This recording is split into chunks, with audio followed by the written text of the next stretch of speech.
Hello friends, welcome back to Anveshana channel. आज हम लोग पढ़ेंगे ठकुरी बाबा। ठीक है, जो महादेवी वर्मा द्वारा रचित रेखा चित्र है। ठीक है, तो महादेवी द्वारा रचित रेखा चित्र ठकुरी बाबा। ठीक है,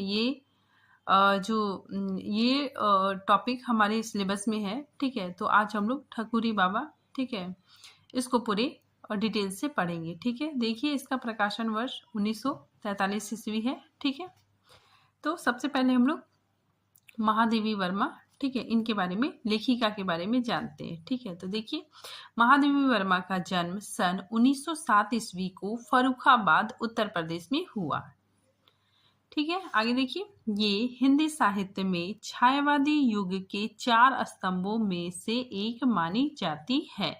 इन्हें आधुनिक मीरा के नाम से भी जाना जाता है। ठीक है, तो महादेवी वर्मा को ही आधुनिक मीरा कहा जाता है। ठीक है, कवि निराला ने उन्हें हिंदी के विशाल मंदिर की सरस्वती भी कहा है। ठीक है, तो निराला ने महादेवी वर्मा को सरस्वती भी कहा है। ठीक है, फिर आगे देखिए उद्देश्य। ठीक है, उद्देश्य में महादेवी ने अपने रेखा चित्र में अपने संपर्क में आने वाले शोषित व्यक्तियों, दीनहीन नारियों, साहित्यकारों, जीव जंतु आदि का संवेदनात्मक चित्रण किया है। ठीक है, तो ये जो ठकुरी बाबा है, ठीक है, इसका रचना का उद्देश्य महादेवी ने, ठीक है, अपने संपर्क में आने वाले शोषित व्यक्तियों, ठीक है, शोषित व्यक्तियों, दीनहीन नारियों, साहित्यकारों, जीव जंतु आदि का संवेदनात्मक चित्रण किया है। ठीक है, आगे देखिए, ठाकुरी बाबा स्मृति की रेखाएं, ठीक है, स्मृति की रेखाएं में संकलित है। ठीक है, तो याद रखिएगा आप लोग कि ये जो ठाकुरी बाबा है, ठीक है, ये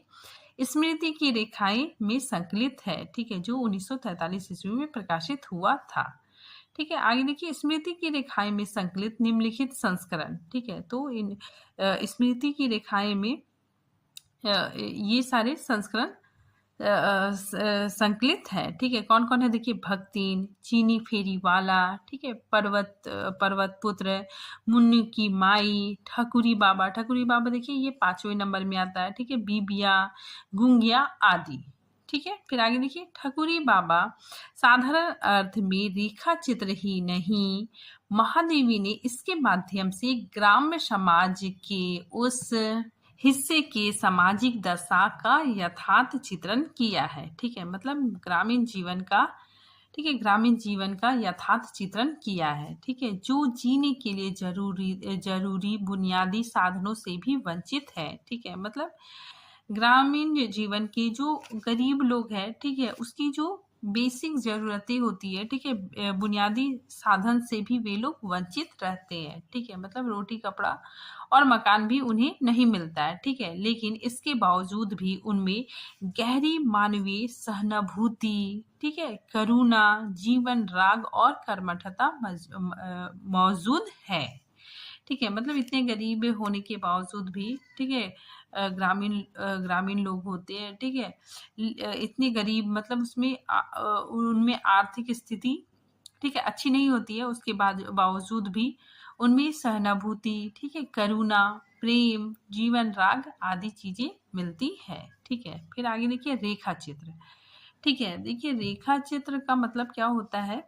ठीक है, देखिए आमतौर पर बहुत से विद्वानों ने रेखा चित्र और संस्मरण को एक ही मान लिया है, लेकिन रेखा चित्र और संस्मरण में मूलभूत कुछ अंतर होते हैं। ठीक है, मतलब बहुत विद्वान रेखा चित्र और संस्मरण को एक ही मानते हैं, लेकिन दोनों में अंतर होता है। ठीक है, देखिए संस्मरण क्या होता है। संस्मरण में हमेशा प्रसिद्ध व्यक्ति के बारे में बात की जाती है। ठीक है, जो लेखक है वो अपने अतीत में जाता है, ठीक है, और उसके जीवन के किस्से से जुड़े जो प्रसिद्ध व्यक्ति है, ठीक है, उस प्रसिद्ध व्यक्ति का चित्रण होता है। इसी विधा को संस्मरण कहते हैं।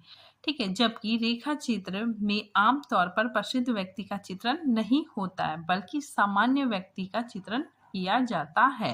सामान्य व्यक्ति कोई भी हो सकता है। ठीक है, वह घर की नौकरानी भी हो सकती है, ठीक है, खाना बनाने वाला भी हो सकता है, ठीक है, या फिर आपके आस पड़ोस में रहने वाला कोई पड़ोसी भी हो सकता है। ठीक है, और जो ठकुरी बाबा है, ठीक है, वो भी सामान्य व्यक्ति है।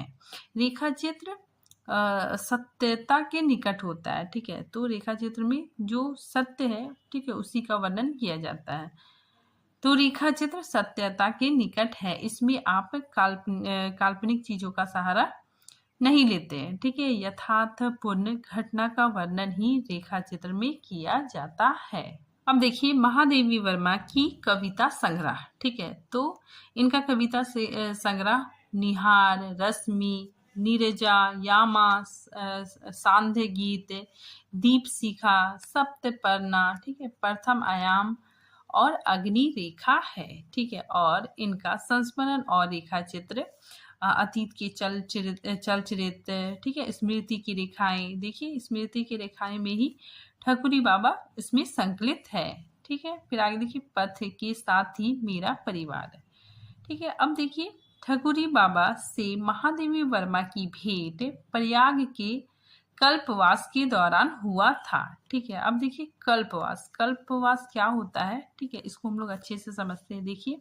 हिंदू धर्म में कल्पवास का बहुत महत्व है। कल्पवास का मतलब होता है 1 माह तक संगम के तट पर रहते हुए वेदों का अध्ययन करना, ठीक है, वेद अध्ययन और ध्यान पूजा करना, ठीक है, मतलब भजन कीर्तन करना, ठीक है। तो इसी को कल्पवास कहा जाता है, ठीक है। आगे देखिए प्रयागराज में संगम है, ठीक है।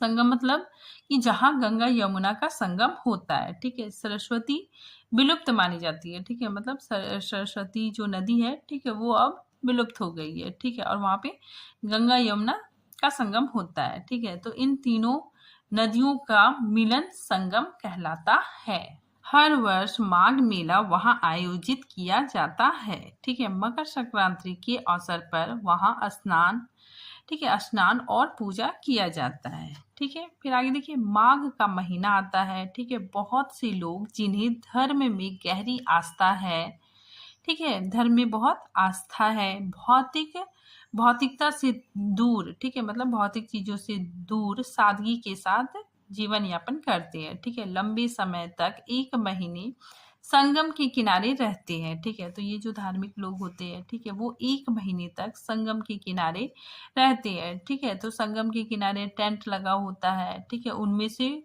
कोई एक टेंट बुक कर लेते हैं, ठीक है, और वहीं पे वे लोग रहते हैं, ठीक है। साथ ही वहीं पे बहुत सादगी के साथ रहते हैं, भगवान का भजन कीर्तन करते हैं, स्नान करते हैं, ठीक है, सुबह उठ के स्नान करके भजन कीर्तन करते हैं, ठीक है। तो ये 1 महीना तक जो रहते हैं, ठीक है, संगम के किनारे, ठीक है, और भजन कीर्तन करते हैं, ठीक है। तो इसी को कल्पवास कहा जाता है, ठीक है। और महादेवी वर्मा भी कल्पवास के लिए ही जाती है, ठीक है। देखिए महादेवी वर्मा का कल्पवास के दौरान ही ठकुरी बाबा से इनका परिचय होता है, ठीक है। देखिए अब हम लोग जानते हैं कि ठकुरी बाबा कौन थे, क्या थे, ठीक है। तो देखिए ये एक ग्रामीण परिवेश का वृद्ध व्यक्ति है, ठीक है, जो भाट अर्थात कवि वर्ग से है, अर्थात वे कवि भी हैं, कविता का पाठ भी करते हैं, आल्हा खंड भी गाते हैं, ठीक है, साथ ही भजन कीर्तन करते हैं, ठीक है। अब देखिए विशेष तथ्य, अब हम लोग विशेष तथ्यों के बारे में जानते हैं। देखिए ठाकुरी बाबा से महादेवी वर्मा का भेंट प्रयाग के कल्पवास के दौरान हुआ, ठीक है। ठकुरी बाबा भाट वंश में पैदा हुए। ठकुरी बाबा की पुत्री का नाम बेला था, ठीक है, काफी इंपॉर्टेंट है, याद रखिएगा, इनकी पुत्री का नाम बेला था। बेला जब 1.5 वर्ष की होती है तभी उनकी माँ की मृत्यु हो जाती है, बेला की माँ की मृत्यु हो जाती है।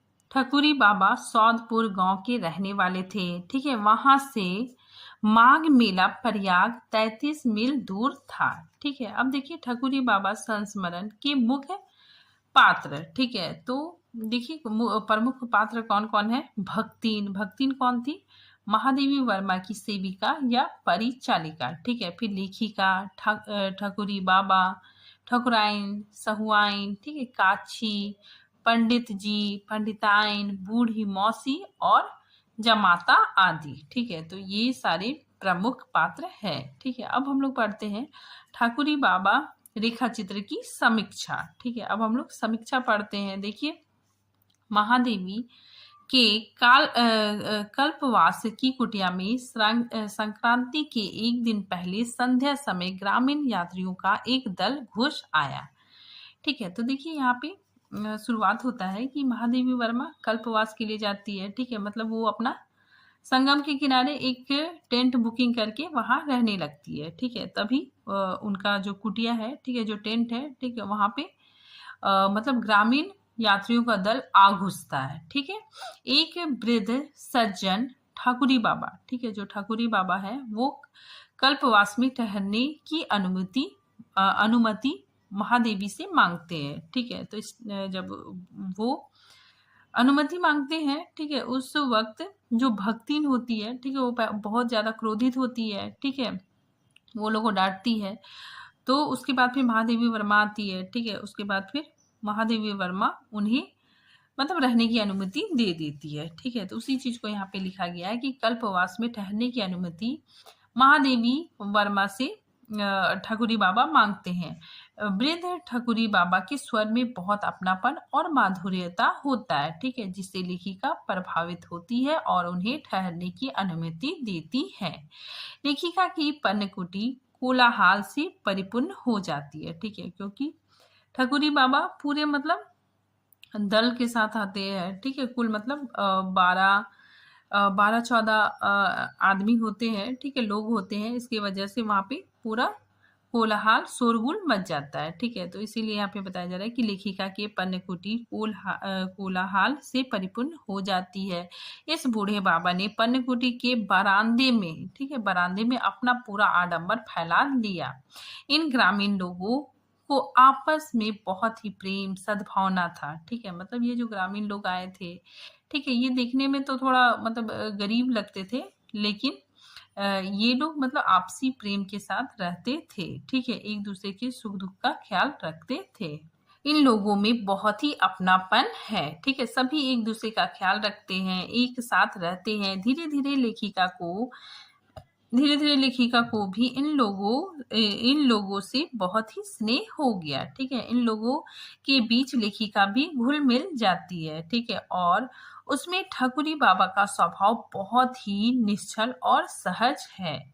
वे सभी को अपना समझते हैं और सभी से प्रेम सौहार्द रखते हैं। महादेवी वर्मा, ठीक है, ये ठकुरी बाबा से, ठीक है, उनके स्वभाव की वजह से बहुत ही ज्यादा प्रभावित होती है। ठीक है, तो देखिए आगे महादेवी वर्मा कहती है कि ठकुरी बाबा के चरित्र में उदारता और आतिथ्य भाव कूट कूट कर भरा है। ठीक है, वह सबको अपना अतिथि बनाने को आतुर रहते हैं। साथ ही साथ वह किसी दूसरे के अन्न खाकर बदले में कुछ देने की परंपरा का निर्वाह करते हैं। ठीक है, तो गांव में ऐसा होता है ना कि हम किसी से कोई चीज लेते हैं तो बदले में कोई भी चीज मतलब देते हैं। ठीक है, तो उसी परंपरा का निर्वाह ठाकुरी बाबा करते हैं। ठीक है, तो इसीलिए वे अपनी गठरी में खाने पीने का सामान लेकर चलते हैं। ठीक है, फिर आगे देखिए, कल्पवास में वस्तुओं का विनिमय अर्थात अपनी अपनी अपनी आवश्यकता अनुसार एक दूसरे से वस्तुओं का आदान प्रदान करने की परंपरा रही है। ठीक है, तो जो कल्पवास में रहते हैं, ठीक है, वो लोग क्या करते हैं, एक दूसरे से सामान का आदान प्रदान करते हैं। ठीक है, और ये परंपरा का निर्वहन करते हैं। ठीक है, देखिए आगे, इसी परंपरा की वजह से कोई उन्हें मात्र एक गुड़, यहाँ पे ठकुरी बाबा के बारे में लेखिका बता रही है कि कोई उन्हें मात्र एक गुड़ की डली देकर बदले में आधा सेर आटा ले जाता है। ठीक है, तो कोई तोला भर दही देकर कटोरा भर चावल ले जाता है। ठीक है, कोई छटाक भर घी देकर लोटा भर दूध ले जाता है और कोई केवल 4 मिर्ची के बदले शकरकंद का आनंद लेना चाहता है। पर ठकुरी बाबा किसी को मना नहीं करते हैं। ठीक है, और अपनी सरल प्रवृत्ति से इसे बिल्कुल सहजता से स्वीकार करते हैं। ठीक है, तो ठकुरी बाबा बहुत ही सीधे साधे व्यक्ति है। ठीक है, इन्हीं मतलब कोई थोड़ा सामान देता है। ठीक है, साथ ही बदले में बदले में ज़्यादा ले लेता है, ठीक है। लेकिन इसके बावजूद भी ठकुरी बाबा के स्वभाव में उनका स्वभाव मतलब सरल ही रहता है, ठीक है। वो मतलब इसको सहजता से स्वीकार करते हैं, ठीक है। आगे देखिए, लेखिका महादेवी वर्मा के मन में ठकुरी बाबा की यही सहजता व निश्चलता भा जाती है, ठीक है। ग्रामीण भारत का प्रतिनिधित्व करने वाले ठकुरी बाबा की यही सरलता, सहज, स्वाभाविक प्रवृत्ति ही लेखिका को आकर्षित करती है। ठकुरी बाबा की सहायता व्यक्तित्व चित्रित ना होकर ग्रामीण जीवन में व्याप्त सहृदयता को व्यक्त करता है, ठीक है। तो ठकुरी बाबा का जो चित्रण है, ठीक है, वो मतलब ग्रामीण जीवन में व्याप्त उनका जो सहृदय है, ठीक है, उसको व्यक्त करता है। वृद्ध और युवा के अंतर को स्पष्ट करते हुए लेखिका लिखती है। देखिए, ये महादेवी वर्मा का कथन है, ठीक है। इन्होंने ही लिखा है कि यदि वह वृद्ध यहाँ ना होकर हमारे बीच में होता, यह प्रश्न भी मेरे मन में अनेक बार उठ चुका है, पर जीवन के अध्ययन ने मुझे बता दिया है कि इन दोनों समाजों का अंतर मिट सकना सहज नहीं है, ठीक है। आगे देखिए, उनका बाह्य जीवन, ठीक है, ग्रामीण लोगों का बाह्य जीवन दीन होता है, ठीक है। मतलब बाह्य उसका जो बाहरी जीवन है, ठीक है, वो बहुत ही दीन होता है, ठीक है, बहुत ही मतलब गरीबी, ठीक है, दुख गरीबी में डूबा होता है, ठीक है। इसलिए यहाँ पे बताया जा रहा है कि उनका बाह्य जीवन दीन है और हमारा अंत जीवन रिक्त है, ठीक है। जो शहरी लोग होते हैं, ठीक है, जो मिडिल क्लास फैमिली के लोग होते हैं, जिनके पास पैसा होता है, ठीक है, वो उनका मतलब उनका अंदर मन, ठीक है, बहुत ही रिक्त होता है। आगे देखिए, विधवा की समस्या, विधुर की समस्या, वृद्धा की समस्या, ग्रामीण जीवन, स्त्री श्रृंगार आदि का चित्रण इस रेखा चित्र में हुआ है, ठीक है। आगे कवित्री कहती है, कवित्री इस रेखा चित्र में श्रेष्ठ कवि के लक्षणों को भी ठाकुरी बाबा में देखती है, ठीक है। तो जो कवित्री है, जो लेखिका है, ठीक है, वो इस रेखा चित्र में जो श्रेष्ठ कवि के जो गुण हैं, ठीक है, श्रेष्ठ कवि का गुण ठकुरी बाबा में देखती है तथा वर्तमान के कवियों से उसकी तुलना करती है, ठीक है। और वर्तमान से तुलना करते हुए लेखिका लिखती है, भाव यदि मनुष्य की क्षुद्रता, दुर्भावना और विकृतियां नहीं बहा पाता, तब वह उसकी दुर्बलता बन जाती है, ठीक है। तो लेखिका बोलती है कि अगर हमारा जो भाव है, यदि मनुष्य में क्षुद्रता, दुर्भावना और विकृतियां हैं, ठीक है, अगर उसको नहीं मिटा पाती तो वह उसकी दुर्बलता बन जाती है। इसी से स्नेह, करुणा आदि के भाव हृदय को शक्ति देती है, ठीक है। अगर हमारे हृदय में स्नेह है, करुणा है, ठीक है, करुणा का भाव है, तो वो हृदय की शक्ति बन जाती है। और द्वेष, क्रोध आदि का भाव और अधिक दुर्बल स्थिति में छोड़ देता है, ठीक है। अगर हमारे मन में द्वेष, क्रोध आदि का भाव होगा, ठीक है, तो वो और भी अधिक दुर्बल स्थिति में छोड़ जाते हैं, ठीक है। आगे देखिए, ग्रामीण समाज अपने रस समुद्र में व्यक्तिगत भेद, बुद्धि और दुर्बलताएं सहज ही डुबो देता है, ठीक है। तो जो ग्रामीण समाज है, ठीक है, वो रस समुद्र मतलब प्रेम सागर में व्यक्तिगत भेद बुद्धि मतलब जो व्यक्ति के अंदर ईर्ष्या, द्वेष है, ठीक है, उसको सहज ही डुबो देता है, ठीक है, मतलब सहज ही समाप्त कर देता है। और इसी भाव स्नेह के उपरांत वह अधिक स्वस्थ रूप प्राप्त करता है, ठीक है। आगे देखिए, हमारे सभ्यता दर्पित शिष्ट, ठीक है, लेखिका यहाँ पे शहरी परिवेश ये जो कवि है, ठीक है, उसके बारे में लिख रही है, ठीक है, उसकी बुराई कर रही है। देखिए, हमारे सभ्यता दर्पित शिष्ट समाज का काव्यानंद ने छिछला और उसका लक्ष्य सस्ता मनोरंजन मात्र रहता है, ठीक है। इसी से उनमें सम्मिलित होने वाले की भेद बुद्धि एक दूसरे को नीचा दिखाने का प्रयास और व्यक्तित्व विषमताएं और अधिक विस्तार पा लेती है, ठीक है। तो इसमें शहरी परिवेश के जो कवि है, ठीक है, उसका उसका वर्णन लेखिका करती है, ठीक है, उसका बुराई करती है, ठीक है। लेखिका कहती है कि जो शहरी परिवेश के कवि होते हैं, ठीक है, वो क्या करते हैं, एक दूसरे को नीचा दिखाने की कोशिश करते हैं और इनका जो काव्य आनंद होता है, ठीक है, वो छिछला होता है, ठीक है, और सस्ता मनोरंजन होता है, ठीक है, और एक दूसरे को नीचा दिखाने का प्रयत्न करता है, ठीक है। आगे देखिए, इस प्रकार कवित्री ग्रामीण काव्य को उत्तम, ठीक है, तथा शहरी काव्य कला को कृत्रिम और आडंबर युक्त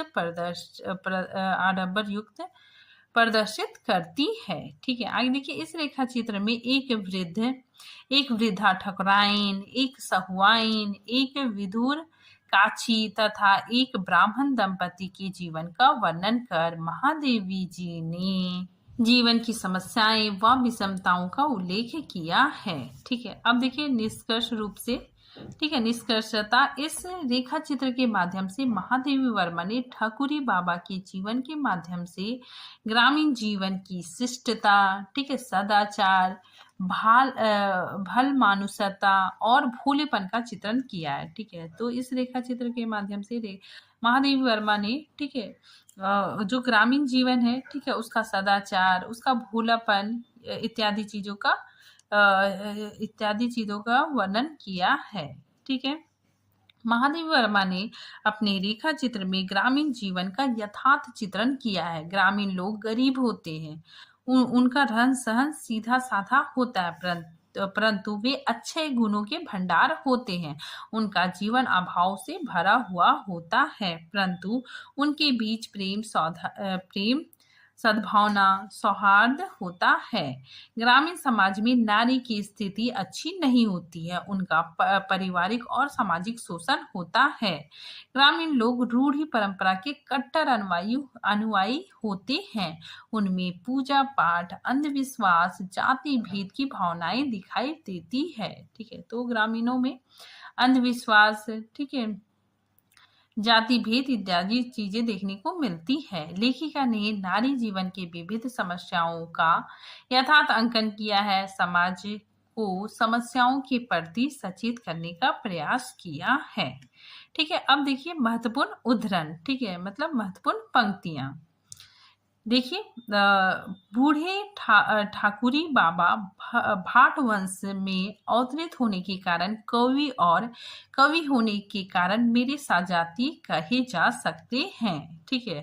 तो ये कथन लेखिका ने ठाकुरी बाबा के बारे में कहा है। आगे देखिए, ये कथन काफी इंपॉर्टेंट है। व्यक्ति समय के सामने कितना विवश है, समय को स्वीकृति देने के लिए भी शरीर को कितना मूल्य देना पड़ता है, ठीक है। आगे देखिए, कवि कहेगा ही क्या यदि उसकी इकाई सब की इकाई बनकर अनेकता नहीं पा सकी, और श्रोता सुनेगा ही क्या यदि उन सब की विभिन्नताएं कवि में एक नहीं हो सकी, ठीक है, काफी इंपॉर्टेंट है। नेक्स्ट देखिए, खेले लागे आंगन में कुंवर कन्हैया हो, बोले लगे मैया निकी खोटे बलभैया हो, ठीक है। तो ये जो गीत है, ठीक है, ये ठाकुरी बाबा ने गाया था, ठीक है। जब लेखिका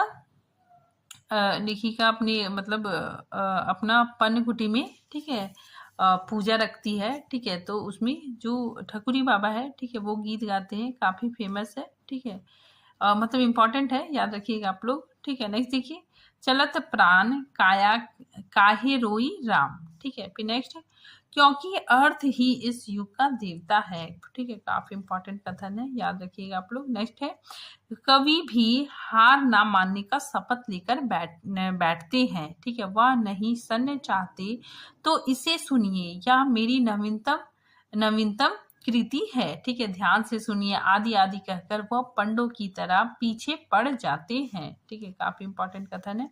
नेक्स्ट देखिए, वो भावुक और विश्वासी जीव है, ठीक है। नेक्स्ट देखिए, ये काफी इंपॉर्टेंट है, पूछा जा सकता है आप लोगों को, ठीक है, तो ये कथन ध्यान में रखिएगा, ठीक है। ये भक्तिन के बारे में लेखिका लिखती है कि मौन मेरी पराजय का चिन्ह नहीं, प्रयुक्त वह जय की सूचना है, यह भक्तिन से छिपा नहीं। संभवतः यही कारण वह मेरे प्रतिवाद से इतना नहीं घबराती जितना मौन से आतंकित होती है। ठीक है, क्योंकि प्रतिवाद के उपरांत तो मत परिवर्तन सहज है, पर मौन में इसकी कोई संभावना शेष नहीं रहती। ठीक है, फिर आगे देखिए नेक्स्ट। गांव के मेले से लेकर कल्पवास तक सब मेरे लिए पाठशाला है, पर इसमें मैं मुंह बढ़ाना ही सीखती हूँ, विराग साधना नहीं। ठीक है, ये लेखिका कहती है। आगे देखिए, ये काफी इंपॉर्टेंट है। ठीक है, लेखिका कहती है कि मुझ में इतनी आधुनिकता नहीं कि स्नान ना करूं, और इतना पुरातत्व भी नहीं कि भीड़ में धक्कम धक्के में स्नान का पुण्य लूटने जाऊं। ठीक है, तो आज ये टॉपिक यहीं पे खत्म होता है। मिलते हैं नेक्स्ट टॉपिक के साथ, तब तक के लिए थैंक यू।